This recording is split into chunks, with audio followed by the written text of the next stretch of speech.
And welcome to another edition of what is this? This is SPFNO. Yeah, that's what it is.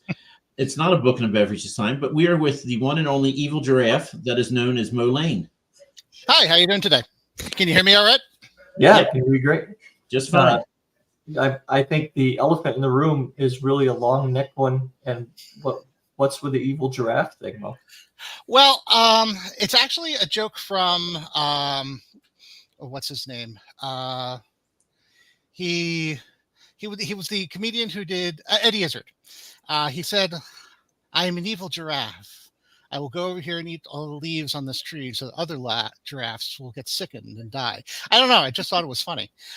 Giraffes have always been one of my favorite animals. So I basically drew a giraffe, put a Sydney Whipnash mustache on it, and used it as my icon for the longest time.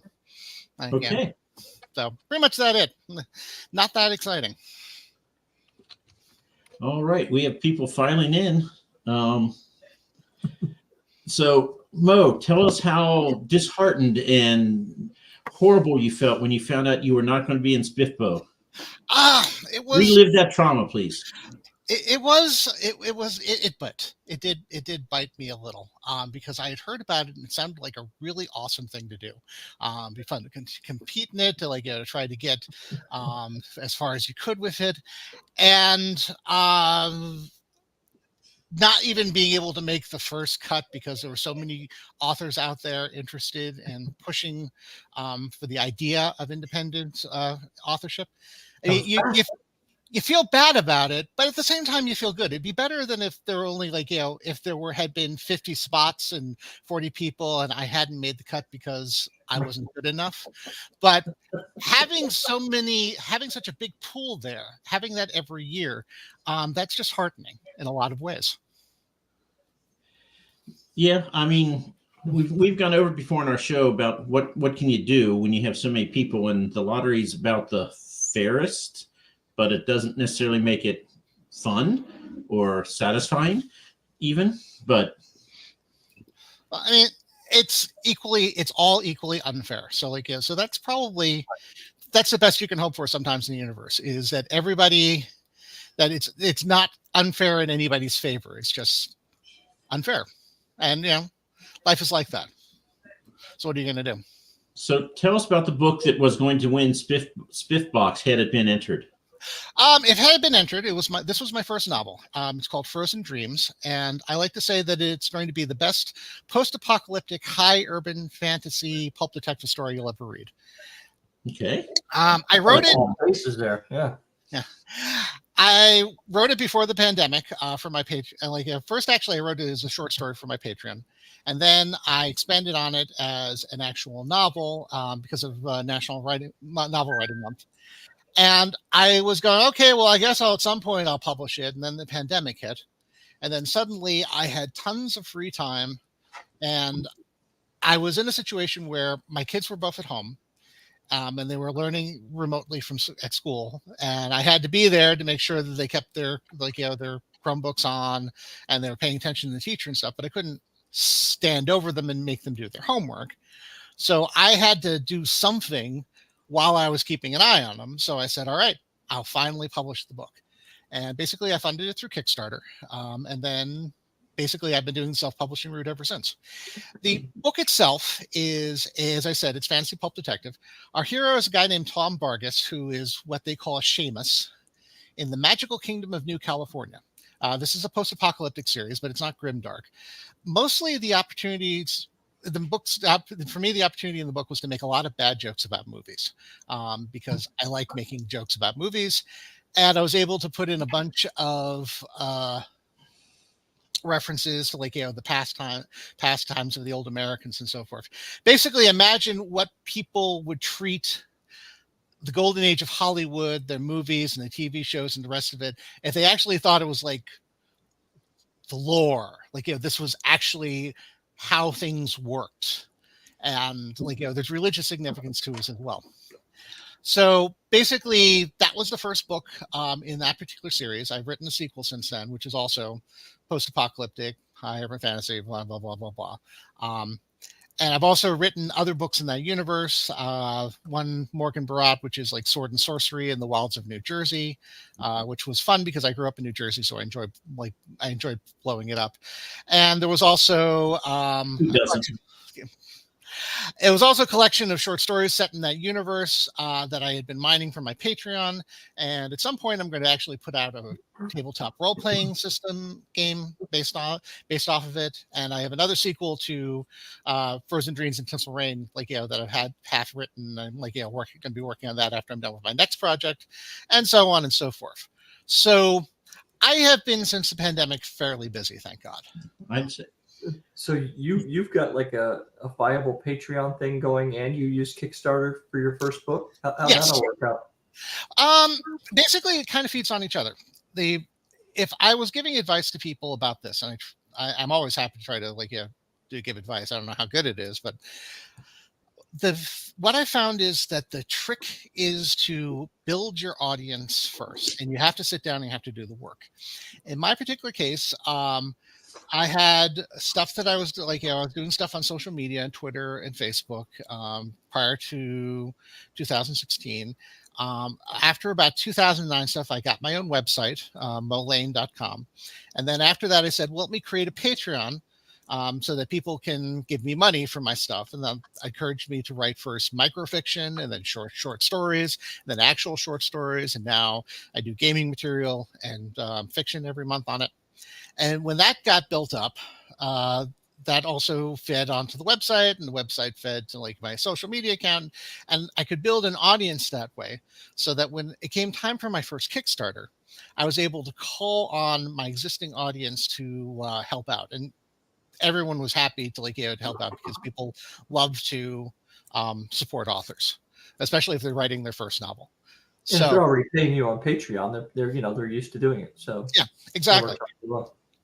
And also, there's something cool about having someone go, I'm going to make a book, an actual book with an ISBN number and everything. So they were able to support me sufficiently so that I've been able to maintain more or less publishing a book a year without having to dip into personal income and stuff, which Excellent. is nice. Yeah, I mean, I do well. I have to remind myself when I'm going, why hasn't anyone bought a book lately or today or what have you? It's that I'm doing well. And one of the reasons I'm doing well is because I have a lot of very patient and genuinely interested fans who are there to help support me and help me put out the books that I want to write. That's kind of the dream. Mike, do you have fans? It is. What are these things you're talking about? You're the one with the podcast. I'm the one who's sucking up to you guys on the podcast. So who here is living the dream? You get to do video stuff. I don't get to do video stuff. So what I've learned so far is that you're really big into movies. Ro's really big into movies. So pretty much I'm going to get kicked out, and it's going to be you two doing this show. Now, only if we start quoting Python or something. Depends on movies too. And of course, you'll have to discuss Darth Jar Jar regularly. We really don't. Well, I mean, it is fairly obvious he was supposed to be the big bad Sith Lord. I mean that I've seen those videos. I've seen those videos. It's pretty clear. He was you subscribe to this theory then, Mo? Oh yeah, absolutely. It's better than the alternative or the truth. It really is. It really is. So these movies of which you speak, what genre movies? For the most part, I mean, when I was growing up, I would read a lot of the old style detective stories. Not so much. It's funny because the Lord Peter Wimsey or the Agatha Christie Hercule Poirot, they don't show up so much in these. But I have obviously read some Hammett and Raymond Chandler, and I like the noir stuff. I mean, but the thing is, I also like a comic. I mean, one of my favorite movies when I was growing up was Dead Men Don't Wear Plaid. Right. Steve Martin. Yeah, the Steve Martin flick, which was amazing for me because at the time, because of the special effects. And I'm just completely superfluous. Then there was stuff like Who Framed Roger Rabbit, which was also great. getting to books themselves, I grew up reading Randall Garrett's Lord Darcy series, which was a combination of magic and mystery fiction, and in an alternate timeline. And I also read a lot of Glenn Cook's Garrett PI series.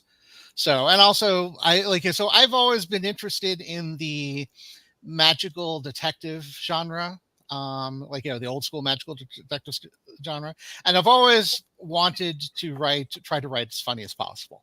I mean, I don't know if I think I'm funny, but everybody who thinks they're funny, or not everybody who thinks they're funny are funny. So I don't know if I'm actually funny. It doesn't matter what you think; it matters what your readers think.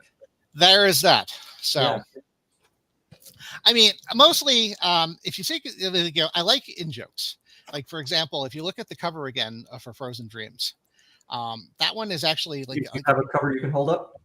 I do not. Oops, my bad. I mean, I could. Can I share a screen? Sure, I think so. Sure. Mike, tell them how. All right. Go to present below. Okay, so go to present. All right, let me call up actually first the picture. Yeah, Because that's always helps. Because you don't want to see you don't want to see. All right, so let's see. So let's call up here. Okay, so I've got this. All right, so let's see. So let's go to present. Then go to share screen. Share screen. Do the window tab, the one in the middle. It says Chrome tab, window, entire screen, up top. Oh,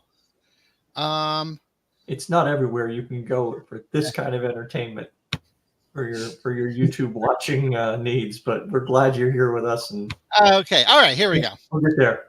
How many decades of savvy technology stuff is on display here?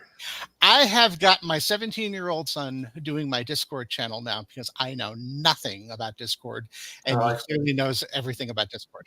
Can you wrench him out? Maybe after I get my stuff done. I need the stuff done because Discord, that's where the kids are. That and apparently TikTok or whatever.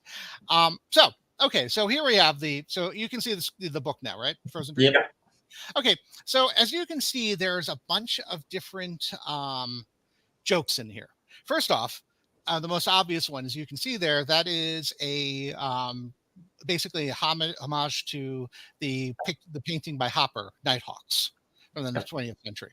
My artist friend loved that painting, so when I asked her to do this, she was happy to do it, and I told her, well, I want to have it fantastical.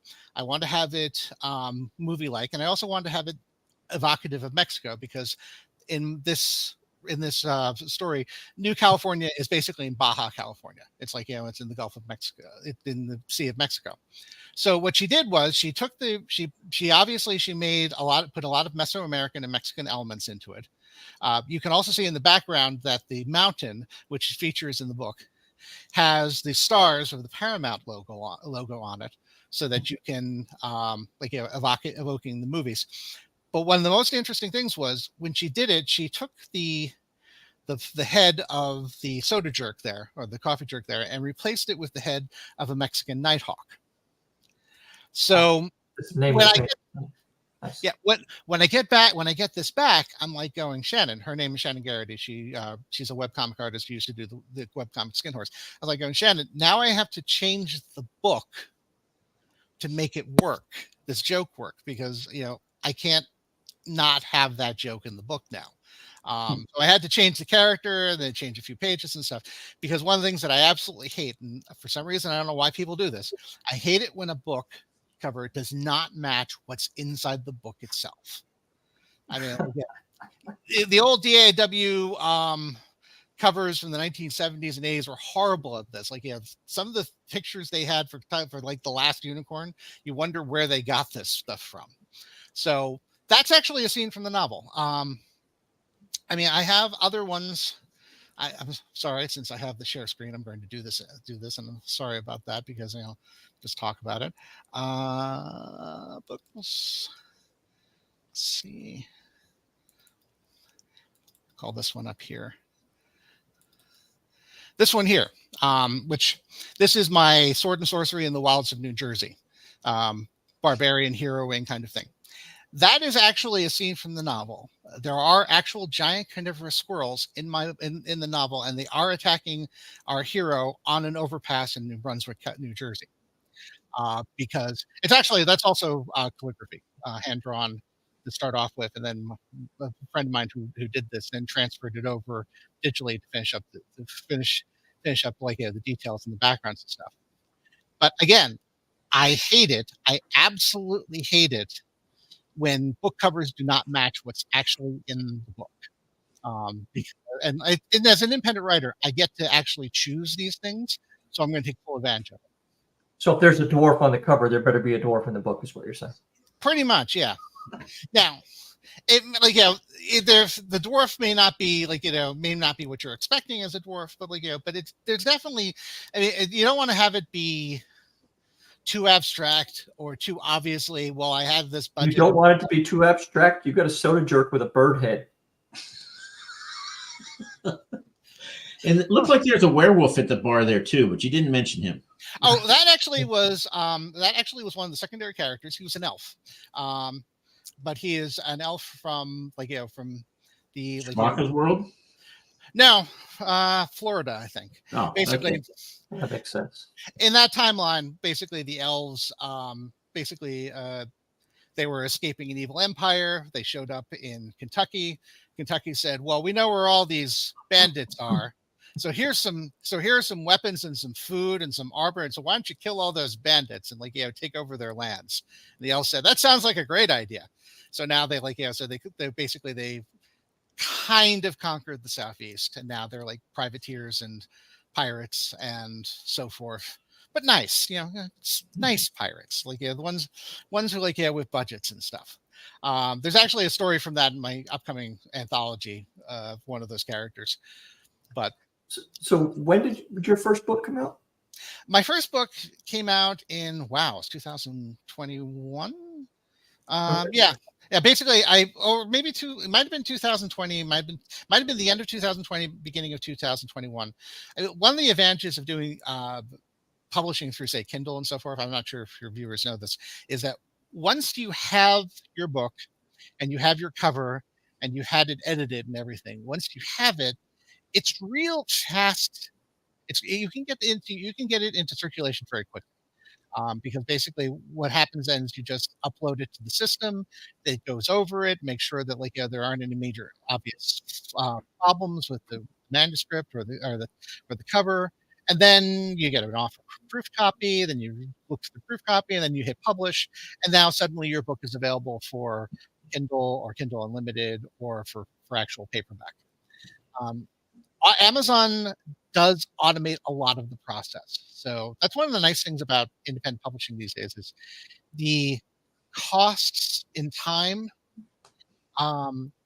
You lose a lot of the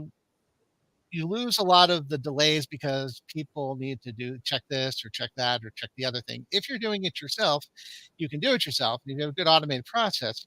A lot of this stuff can be done quickly and efficiently. The other problem is you don't have anybody. The problem with that, of course, is that you have to do it all yourself unless you contract it out. So you have to be vigilant. But it's nice to not have to wait 2 years to have a book published once the manuscript has been done. Right. I have heard authors, mainstream authors, who have had their books in development hell for years, which they could be out there and having people read them, but for one reason or another, it just kept getting delayed and whatnot. So what did you do to occupy your time before this sudden burst of creativity 4 years ago? When I was started on the internet, I was involved in new media, digital activism, shall we say. You did say new media, not nude media, right? Yeah, no, definitely, okay. Definitely not. That would have taken this thing a whole different direction, but all right. NEW. Yeah, I was involved with grassroots activism during the aughts. Did a bunch of stuff for various candidates. a lot of I was involved with the blogosphere before Facebook killed it. And generally, I spent that and the aughts and the teens working on that until 2016 happened, and I abruptly had to concentrate on my RPG and and fiction stuff again. I basically retired from politics completely.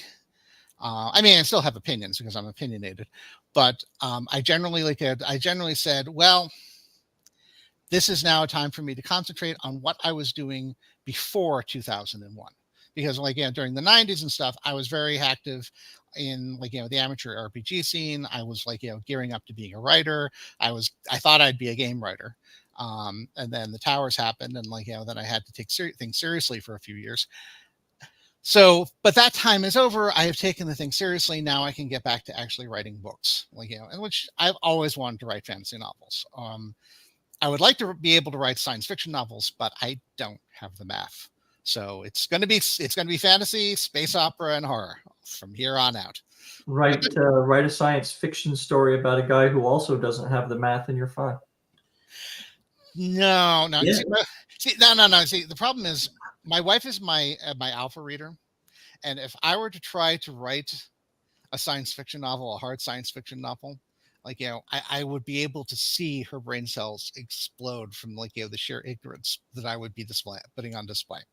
A man's got to know his limitations, and my limitations are I can't do cube roots.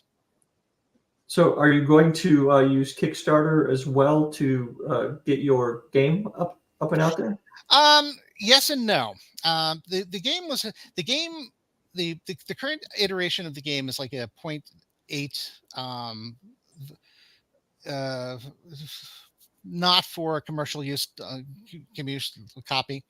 I basically put that together as part of my first Kickstarter. I released the game with the rules and everything, but not polished. So what I actually will do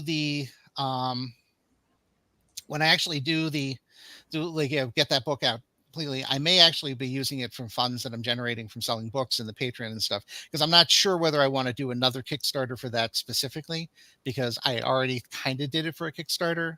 So I'm not sure. I mean, I'm sure that I could get away with it. I just don't know whether that's whether that's cool, if you understand. I see. But so, I definitely will be doing it for my next novel, and probably for a while after that, until we're at a stage where the revenue is enough that I can sustain publishing a book on my own without the need for Kickstarter. So just real quick, some channel updates for everyone. We are going to have the first and maybe only fantasy feud on the 19th of this month between the Secret Scribes and the Break-Ins, and would really like if people could fill out the survey. It's 15 questions of, name a Harry Potter character, etc.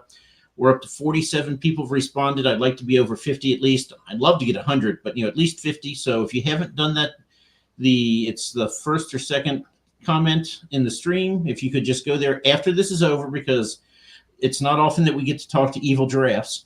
But if you could do that, I would very much appreciate it. And tune in on the 19th to see just how chaotic things can be when there's 10 people on the screen.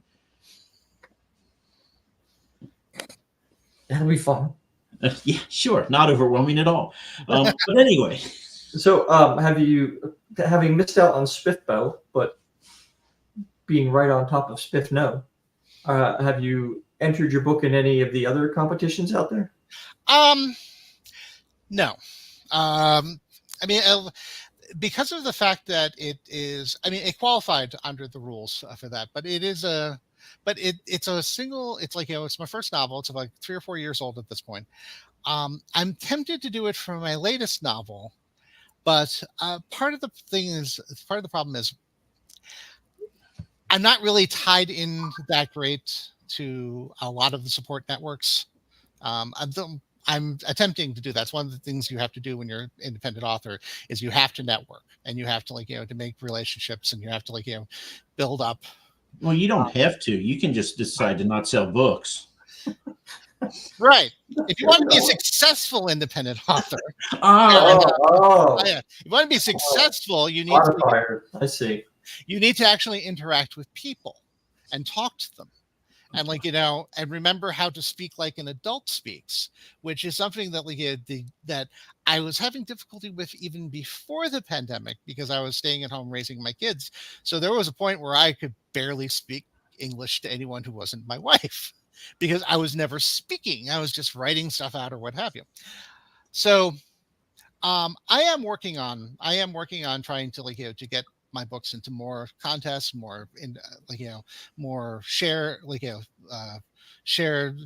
sales, more link ups or whatever. So Do you advertise, Mo? I do not try to advertise because I have done advertising in the past, and basically it's not very effective, is it? Jeff Bezos thanks you. That's Yeah. right.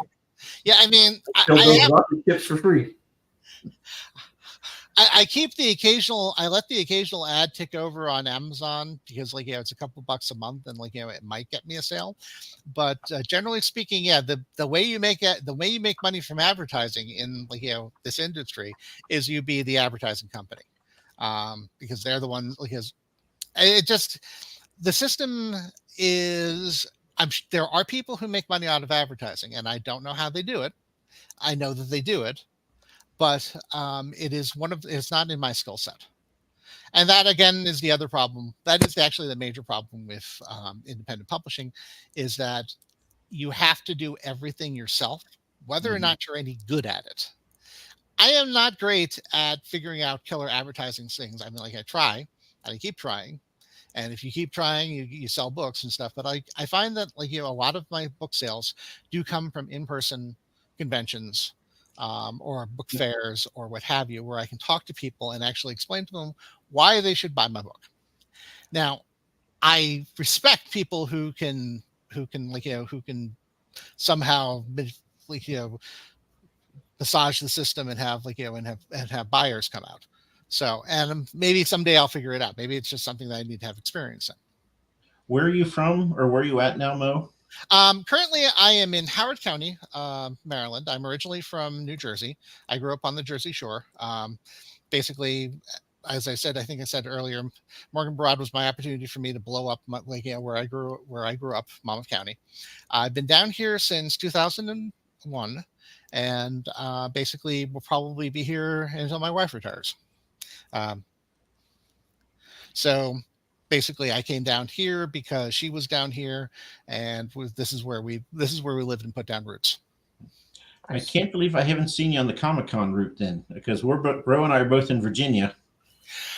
Well, the basically so far, I mean, I did actually do an inquiry for the Baltimore Comic-Con, but basically what happened was with that was I at first wasn't really doing conventions, but then my wife pointed out that there was something in Howard County at the Howard County Fairgrounds. There was a Comic-Con going on there, and she said it was $50. I go and well, I could sell some books there, and I did that. And then I did things like I did do Balticon one year during the middle of the pandemic, which might not have been the smartest thing in the world to do.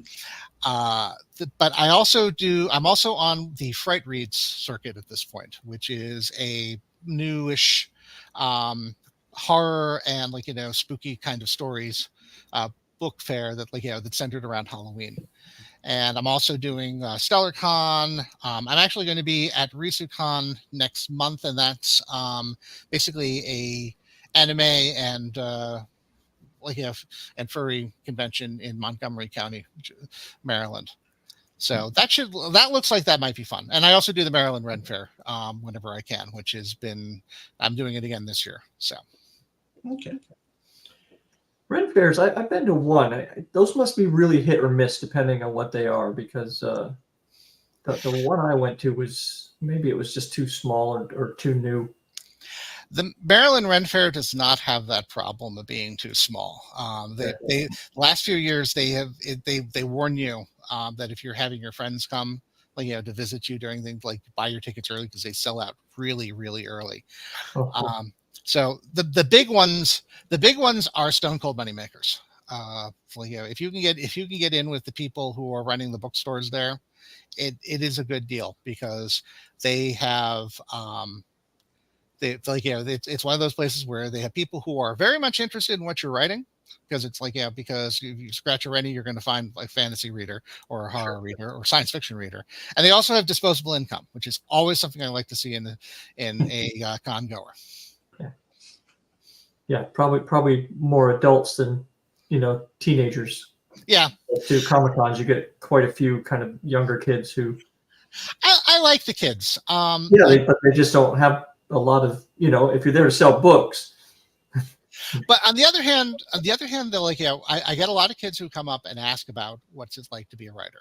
And I think that's actually a good thing to have happen, because not least of which, when you're explaining to somebody how to be a writer, a lot of times you're also explaining it to yourself. So oh, well, you need to do this, this, this, and this. And it's like, wait, why am I not doing more of this? This is a really good idea. I should talk to people more often. So you're saying then that when they ask me that and I ask them right back, have you ever seen a homeless meth head? That's probably not the way to go with this. I would recommend against it unless. Yeah, I mean, well, here's a question: do you like watching souls explode? Do I like watching what? Do you like watching souls shrivel up and and die in front of you? He's Gen X, yes. My spirit animal, man. Well, in that case, then keep doing what you're doing, because that's great. And it's less competition if they decide to not write. So I have heard that argument. I don't know if I buy it, because I mean, it's one of the other nice things about this business is I don't have to charge $14.99 for a paperback. Well, okay, the big companies don't have to charge $14.99 either, but they do. And as long as they are doing that, and then I can show you my $9.99 paperback, and I can say this is going to be just as good or better as what you're getting over there, and more of it is going towards me, and less of it is going towards the publishing companies.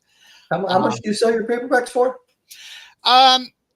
Depends. Well, I'm doing conventions. My first novel, I keep it at $9.99. My latest novel is at $13.99. So, but these are for oversized paperbacks. So, so generally speaking, I'm probably shaving about $5 or $6 off the price that would that you would get for something comparable from, say, Macmillan or what have you. And I and I personally feel the quality is quality is better. I mean, it's obviously better because it's coming from me, but I think it's a much better deal for the bang for your buck. I mean, Amazon, Bezos takes his share, but Bezos is also publishing my books for me, so so I can live with that. For me, a lot of it is I don't need the money to pay my rent or eat or anything like that. Yeah. I mean, the money goes right back into the to the pipeline to make more books. So I'm a very fortunate person. I hope I don't come across as not being appreciative of that. I mean, I get to do something that a lot of people would like to be able to do, but their circumstances don't let them do it. And that's not fair in a lot of ways. I mean, it's unfair in my favor. So, I'm living with it, but you had to do work at some point to get to this point where you can do this now, right? So absolutely. I mean, I had to sit down, I had to write every day, I had to do the discipline of it, to learn how to do spreadsheets and the rest of it. But that's one of the reasons why I like to talk to the kids about it, is because what I wish that I had done was started it when I was 18 instead of 50. Yeah. I mean, if I'd started when I was 18 and doing all this stuff, then I would be considerably farther along the lane. So if I can tell a kid to impress upon him or her that now is the time to start writing every day and read and and send out what you write and and work at it and keep doing it. And then 10 years down the road, you'll be good enough to start publishing things. They get it. That will give them a head up. That will hopefully get them more of a head start than I had, because I'd rather that other people learn from my mistakes, I suppose, is that how that goes. Yeah. And that's, if they listen, that's great. If they listen. Yeah. You also need to tell them to listen to YouTube channels where they interview indie authors. I have one specific one in mind, but I'll leave it to you. There's one I can think of. Yeah, Matt's Beard of Dark. Oh, but these are so important too. I mean, everything. It all just sort of everything feeds on, or or maybe feeds isn't the right term. Everything leans on everybody else. We have the people who do the video interviews. We have people who do the podcasts. We have people who do audio only. We have the people who who actually take time out of their conventions and interview people at conventions. We have the writers. We have the editors, and they don't get enough credit. No, they don't. By God, you tell them, Mo. I thought I did not need an editor until I actually got an editor. And then I was informed that my use of the semicolon was a war crime. Only that was. How often do you use a semicolon, man? All the time. Really? I do not know the difference between semicolons, colons, and I'm okay. I have a better idea of them now, but at first I'm going, whatever, just toss it in. And then the editor's going, no, bad Mo, no biscuit. And apparently I would put, of course, in every line. Of course. For me, I always put so. So is my favorite. Yeah. So start every sentence with so. But use the same word 3 times in a paragraph. Apparently that's bad for some reason. How do you feel about commas? Yeah. Just toss. I'll let you know when you can keep tossing them in. I'll let you know when I'm done. So yeah, I mean, I am an Oxford comma man. Sorry. I started rereading The Hobbit again, and the second sentence of that book has 7 commas in it. One sentence. Well, it's J.R.R. Tolkien. He doesn't care. He does not care about your opinions. He not hear you over the sound of all of his money and his fame, and and the casket that deadens the noise a bit. And his blessed afterlife, where he's in the halls of Mando. So so I'm not Tolkien. I'm not even. I just throw it out there because if people do tell you you've got too many commas out there, just ask them what's the limit, because I know a guy who did all right with 7. Oh, NJ ears must have been burning. We were talking about dwarves, but only in the most kind and wonderful way. Nick, you should know that Mo here absolutely hates it when people put things on their covers that aren't in their books. So like just keep that in mind. We like to give Nick a bit of shit for the cover of his book, which we all think is a dwarf, and he swears it's not a dwarf; it's a guy sitting down. What else do we have to talk about, Nick? We have nothing else going on in our life. All right, Mike, roll the castle of silly questions. Oh, if you insist. Yeah, I do.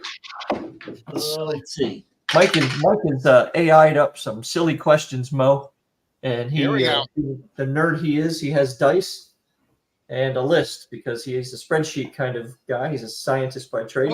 Well, hold on. How many dice and what kind? It sounds like 50 dice. I don't know. I think he's just making it up. So I have 37 questions, but after I ask the question, I move it to the back so that I can't ask it again and repeat shows. I gotcha. And since the ones through 10 don't get called enough, the first time is a D10, and the second time I roll D20, and we just go with whatever. But gotcha. This one is not all that silly.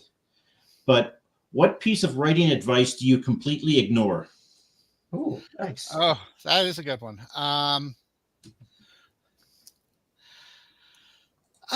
Completely ignore.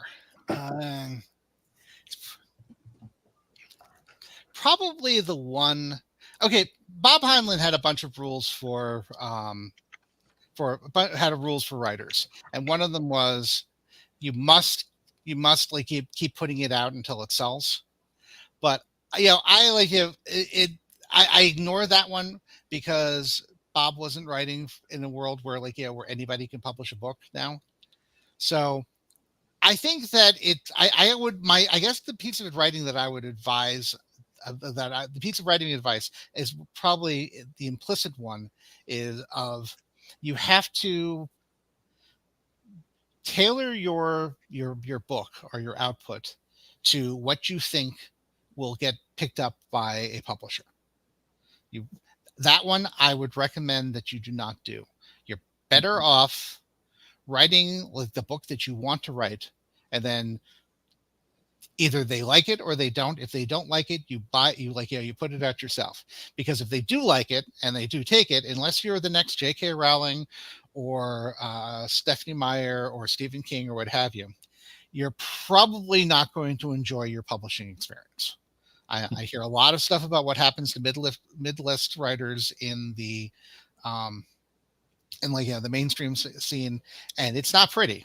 I mean, I can think of at least 2 series that I read. I'm not going to give you the names, but I can think of at least 2 series that were really good, really excellent, and we're never getting the 3rd book because the first 2 books didn't sell hard enough, and they won't give back the rights to the authors. Yeah. And and they're stuck.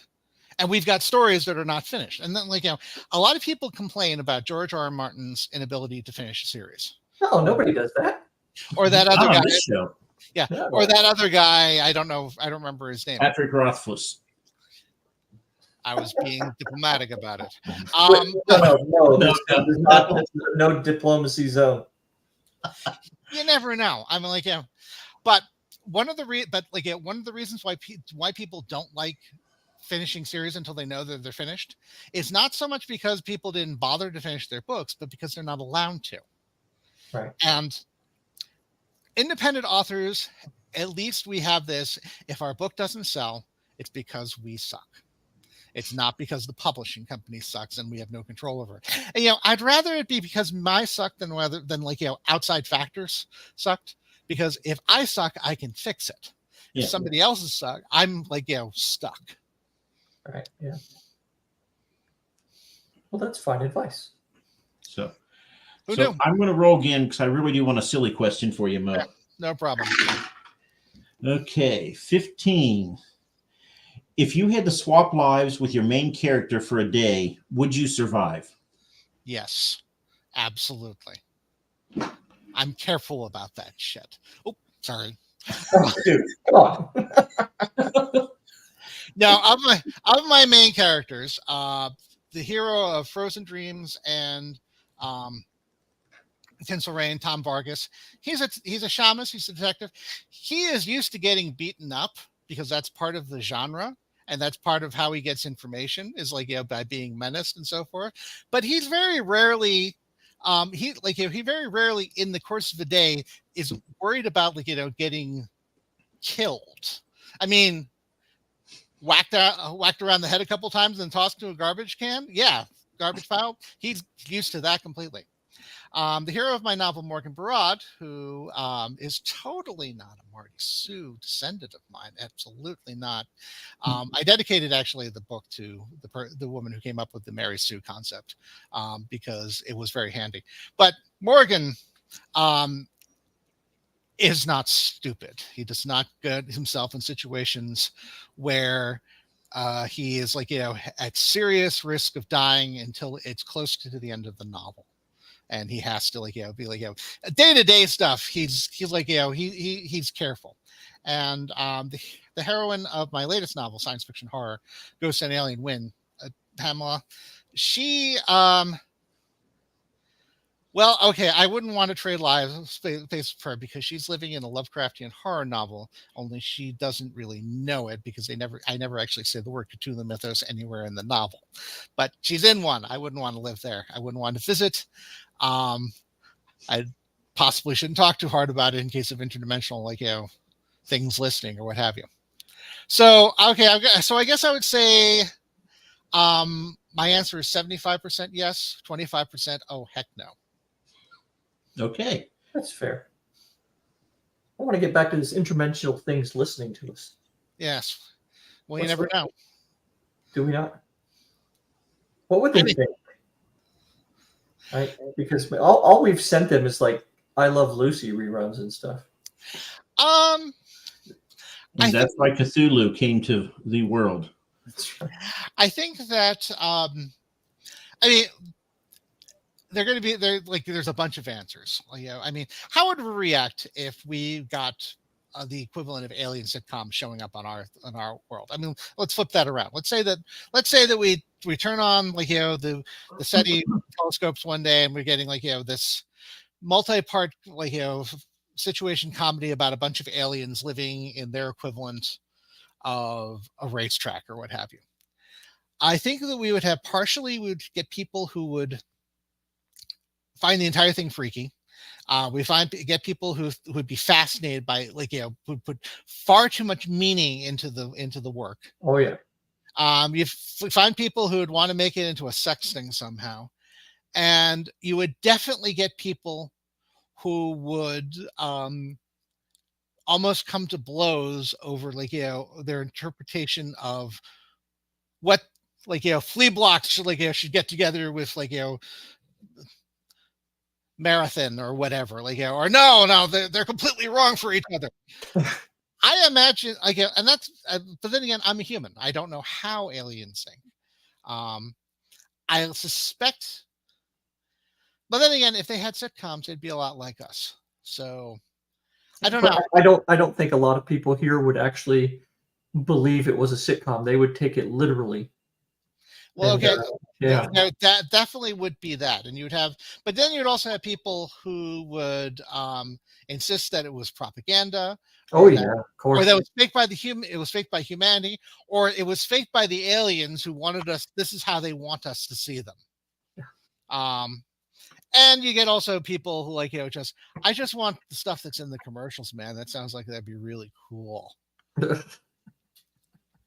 So I don't know. I don't, yeah. I suspect that we would react to it in a very human way, and I suspect that the aliens would react to us in hopefully not completely incomprehensible ways. I mean, I don't know if they're, like, if they're super intelligent, like, you know, liquid helium creatures from Pluto, like from Lensman, they might not be able to, like, have any kind of reference points to it.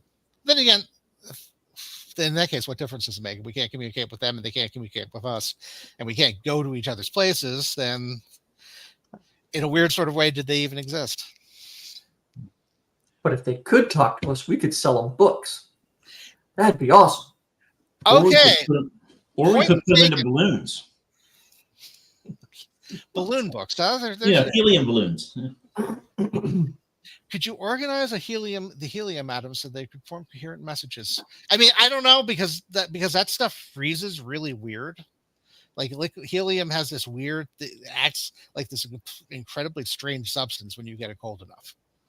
Like, it flows up, like it flows up tubes and things like that. It almost seems alive. And here's you saying you can't write a science fiction book talking about helium. I don't have the math. I read this, like, in a Lensman. Nobody wants to read math. Oh no. I like, you know, there's a friend of mine, Carl Gallagher, who writes like a pretty hard science fiction torch ship stuff, and he's got the math.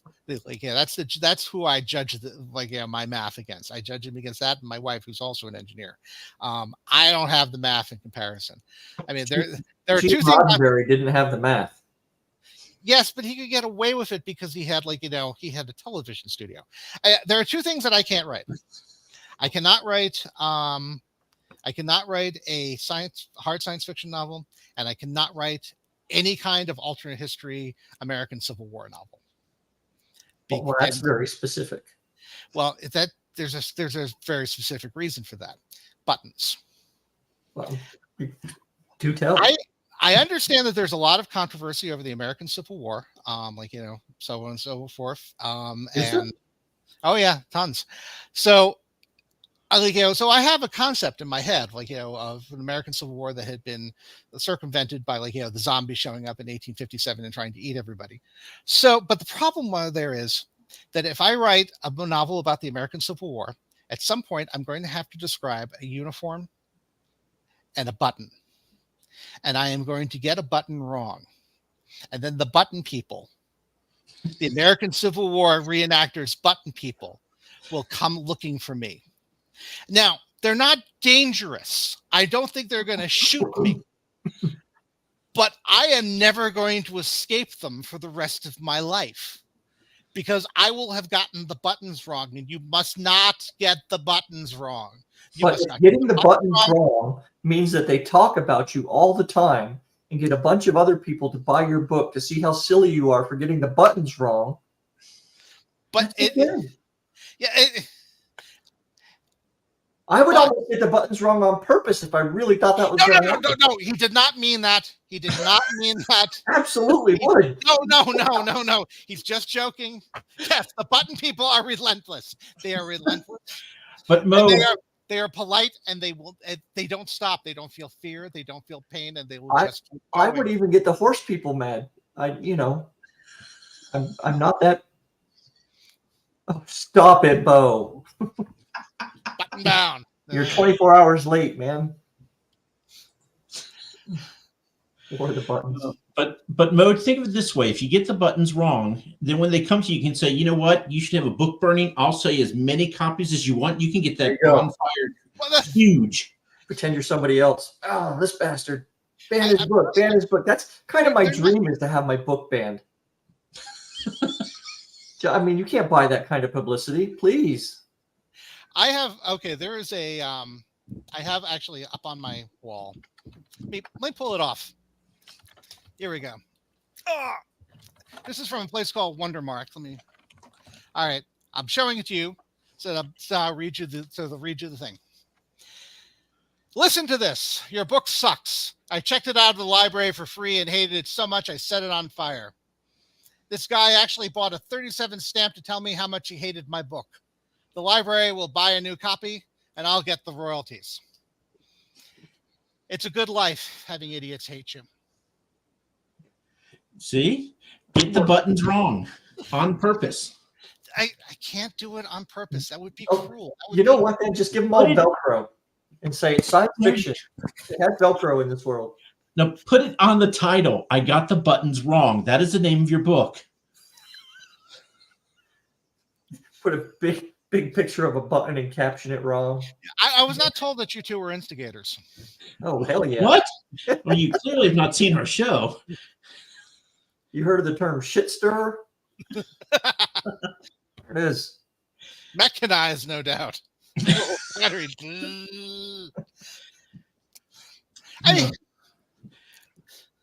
So after your misbegotten button tale, what are you going to write next? Well, at the moment, I'm trying to finish up. As I said, my latest sequel to Tinsel Rain and Frozen Dreams, Banshee Beach, which is going to be basically, it's going to have a beach in it, surfers, magicians, angry Aztec gods, and so forth, so on and so forth. After that, I do actually have a plan for an alternate history story, which weirdly, it's like back in the 19th century, when we were buying Alaska from the Russians, there was also a possibility that we could also have bought Kamchatka, the tip of Siberia. They offered it, we didn't buy it. I don't know why. They were offering it for cheap. So I said, all right, we'll have that be there. And there was a bunch of knockoff effects. If we have a actual American territory in Siberia in 1917, when the Russians have the revolution and so forth. So this is going to be another hard shell detective story. No fantastical elements in it because it's going to be alternate history. And that one is one where I was able to finally pick up a copy of a monograph on the Black Ocean Society, which was a secret society in Japan that supposedly directed the militaristic rise of the Empire of Japan. And that one was one I've been wanting to pick this book up for years, but it's like $170.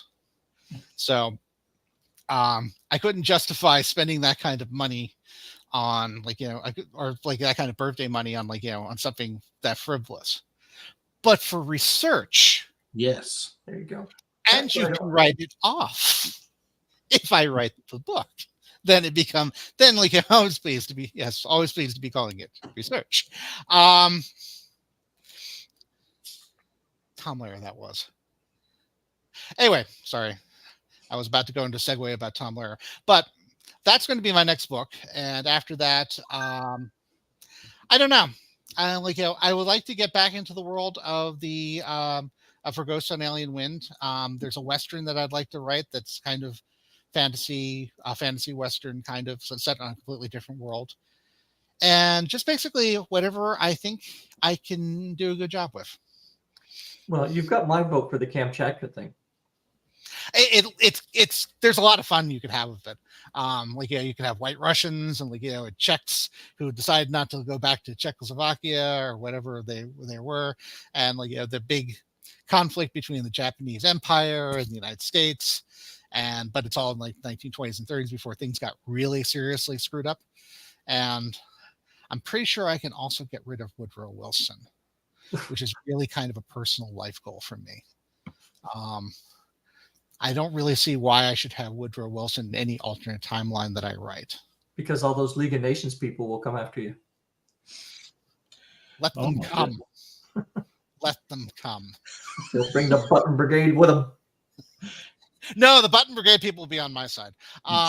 Just get your musket ready. That's right. Oh. All right.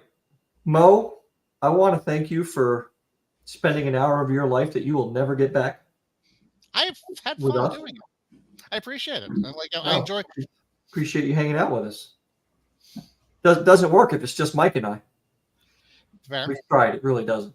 No, we already know how to push each other's buttons and how to ignore them. So we have to get other people to do it for us. That's right. And then send the button people after them. Yes.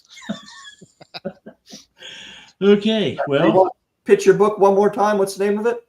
The name of the book makes SPFNO but belongs on your bookshelf. The name of the book is called Frozen Dreams. It is the first book in the Tom Vargas series. There is a sequel, Tinsel Rain. It is available on Kindle Unlimited, and Amazon. Also paperback. My name is Moe Lane, MoeLane, and again, Frozen Dreams is really easy to spell. Frozen and Dreams. And Moe Lane is really easy to spell. So moelane.com, check out his stuff there. Thank the 44 of y'all for joining us on YouTube or Twitter. Appreciate you hanging out with us. Mike, when's the next time we're here? We got a few days off, right? We do. Next week, and I should probably know what it is. Give me a second. Tuesday the 9th? Probably. Okay. Excellent. I'm pulling it up. We are, let's see, Tuesday the 9th is Trinity Cunningham with her Bloodbound, another SPFNO. Another bound book. Ooh. Yes, another bound book. So Nick will have to be here for it. All right. Thank you, Mike. Thank you, Mo. And thank you all for hanging out with us. We appreciate your time. Okay. Take care, everybody. Awkward wave time. Elbow, elbow.